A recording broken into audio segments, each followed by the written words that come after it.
Bom dia de salvação em Jesus Cristo, que Deus abençoe a tua vida, a tua casa e os teus celeiros. Eu quero deixar aqui para a nossa meditação, que está em Lucas 7, a partir do versículo 36, que tem o título na minha Bíblia assim: A unção de Jesus pela mulher pecadora.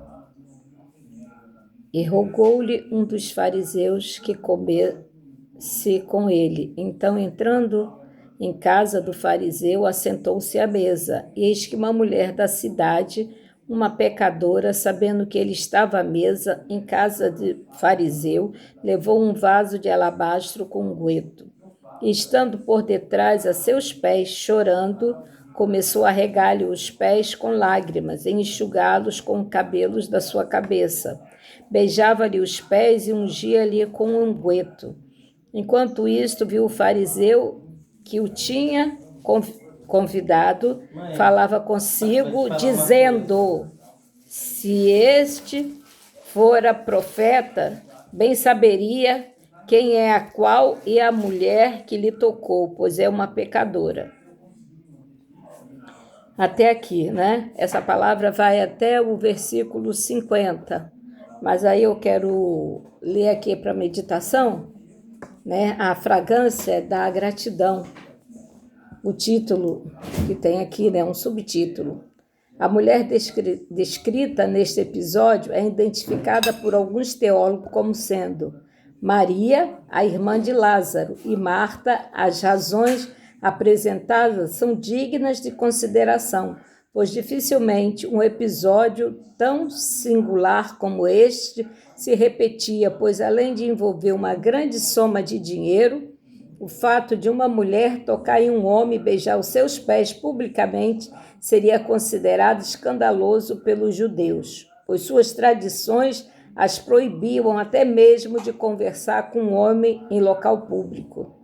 As coincidências apresentadas nos relatos dos evangelhos são muitas e as razões para se acreditar que fosse outra mulher, se não suficientemente convincente para excluir a possibilidade de que Maria fosse a mulher deste relato.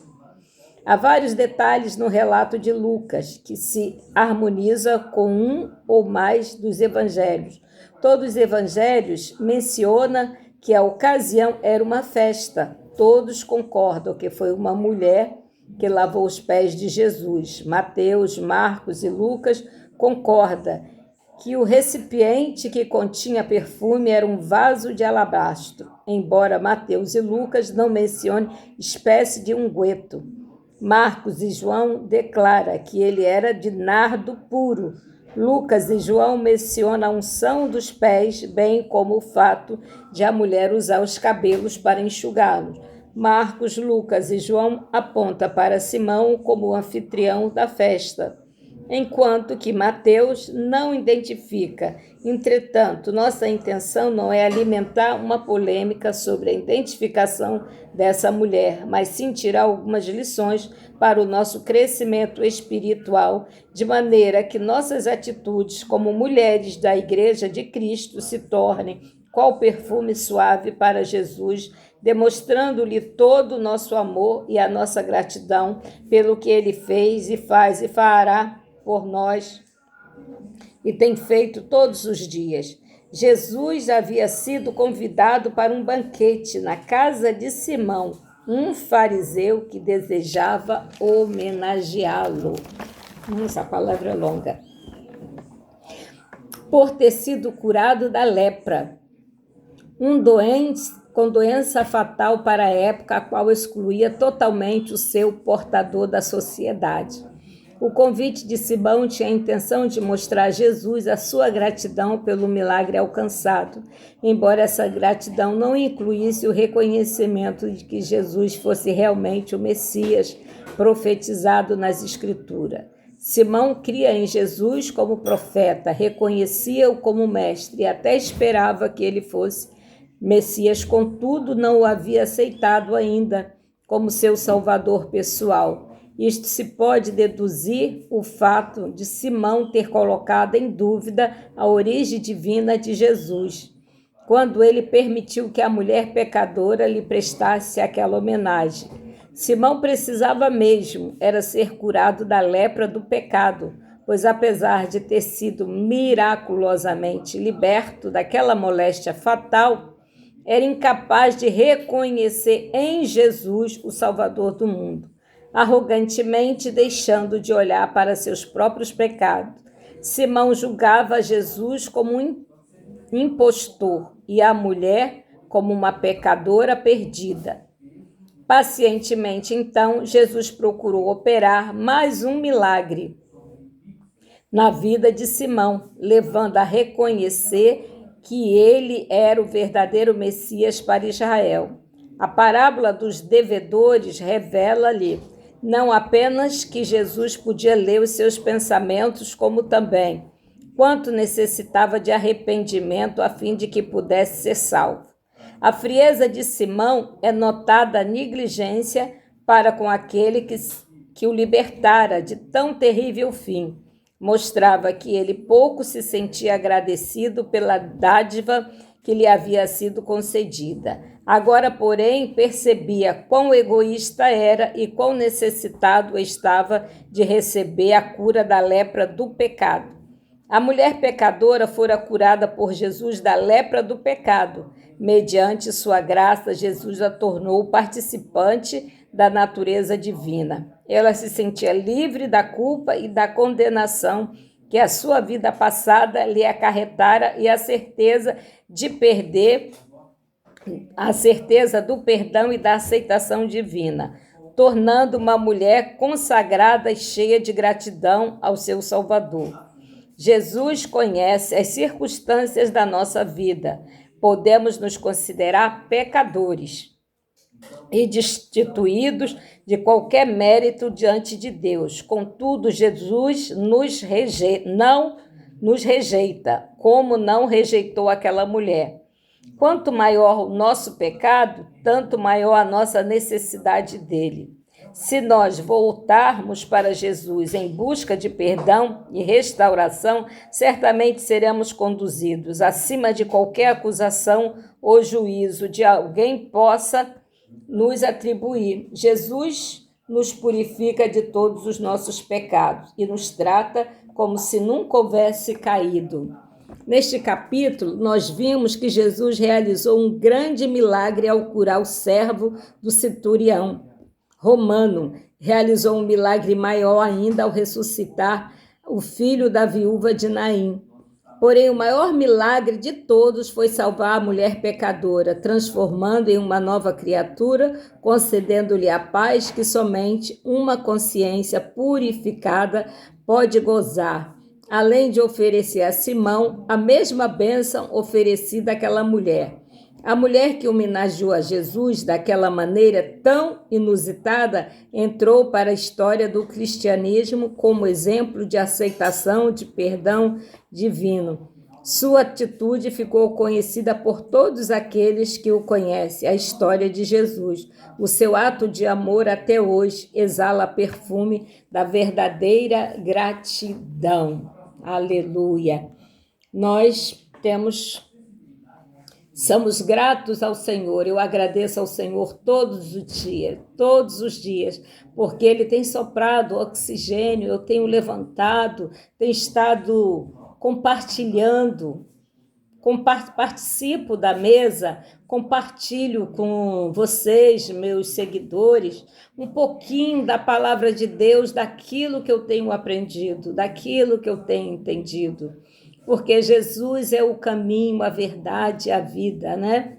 E em João 14 diz, né, que ele vai nos deixar, ele vai nos preparar o caminho, mas ele vai nos deixar o Consolador, ele não nos deixará só. E tudo que nós pedirmos no nome de Jesus, com fé, será feito. O que está te faltando? Ativa a tua fé, desperta tu que dorme, sai da dormência, não está quente nem está frio, está morno. E Jesus fala, né, ali para para a igreja, né, em Apocalipse, que quando está morno, né, Jesus vomita. Quando a água foi insuportável, você beber uma água morna, né? Muitas vezes nós bebemos para o remédio, mas é insuportável. Nós temos que estar frio ou estar quente. Nós não podemos ficar no meio. Nós temos que avançar para frente, não retroceder para trás. Estamos paralisados no meio. Então, nós temos que avançar, continuar, permanecer na caminhada, na jornada. Abrir o teu coração para você conhecer mais a pessoa de Jesus, porque é no nome dele, é por ele, todas as coisas foram criadas por ele, aleluia, pelo Pai, pelo Filho, pelo Espírito Santo. É só você voltar em Gênesis e entender, né? Façamos, né, os céus e a terra, né? Façamos. Ele nunca fala eu faço, eu digo façamos. Então é a Trindade. E Jesus, né, nasceu no ventre de uma mulher para salvar o mundo, para nos tirar da perdição, do caminho, porque o mundo estava numa degradação tão grande, as criaturas de Deus, né? E essa mulher, ela se sentiu gratificada, a verdadeira gratidão foi se humilhar, quer dizer, ela se ajoelhou, dobrou-se, né? Se inclinou aos pés de Jesus, lavou os seus pés e enxugou com seus cabelos, lavou com as suas lágrimas também, com aquele unguento se misturou às lágrimas desta mulher, tão grande era a gratidão. Muitas vezes eu falo, Senhor, eu não tenho palavras para agradecer, né? Pela minha vida, pelos filhos que o Senhor permitiu gerar no meu ventre e pelas situações também complicadas, problemas, atos que eu pratiquei, que eu reconheço que eu fui aos pés de Jesus como essa pecadora, também me arrependi e entrei no caminho e não quero ficar paralisada.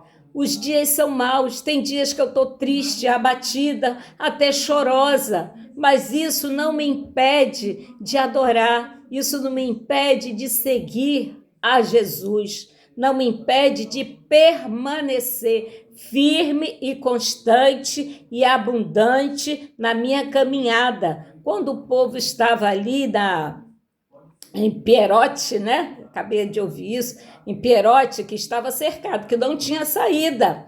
É como se ele estivesse ali no corredor da morte, porque na frente estava o mar e atrás tinha Faraó. O que o Senhor falou? Eu não falei para o povo parar de marchar, eu não dei ordem. A ordem é para marchar, é para caminhar, toca nas águas. Aleluia! E o mar se abriu. Muitas vezes nós não tocamos nas águas, nós ficamos paralisados ali clamando, né? Aí a gente vai para Jeremias, né? Clama a mim, responder-te-ei, né? A gente vai ali, Jesus abre a nossa visão, abre o nosso entendimento, né? Porque nós precisamos. Não adianta você ficar só orando e não vigia nada. E outra, não medita nada. É como um alimento que entra pela sua boca, faz a função dele no nosso corpo e depois nós defecamos. O que não serve, entendeu? Nós botamos para fora. É expelido pelo nosso corpo. A palavra do Senhor, não. É alimento que permanece em nosso coração, na nossa alma, mas nós precisamos, é um combustível que nós temos que nos abastecer todos os dias, que é para nós não ficarmos fraquinhos, não ficarmos doentes, não ficarmos morno, para não ser vomitado. Porque a luta é constante, a guerra é constante. Muitas vezes o Senhor até permite que a luta venha, que nós não vivemos, a alegria vem. A graça do Senhor vem sobre a nossa vida. mas logo é por um tempo. Depois logo vem, né, a correria, a agitação, sempre tem um motivo. Deus te dá um motivo para você continuar, para você buscar, para você permanecer, porque não tem caminho.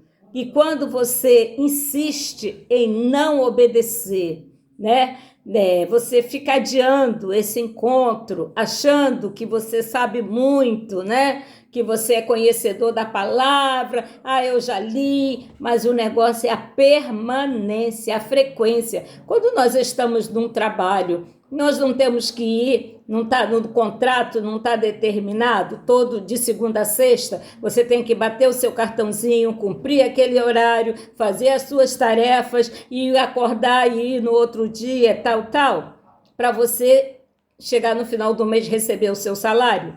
Então, você quer a graça do Senhor, então você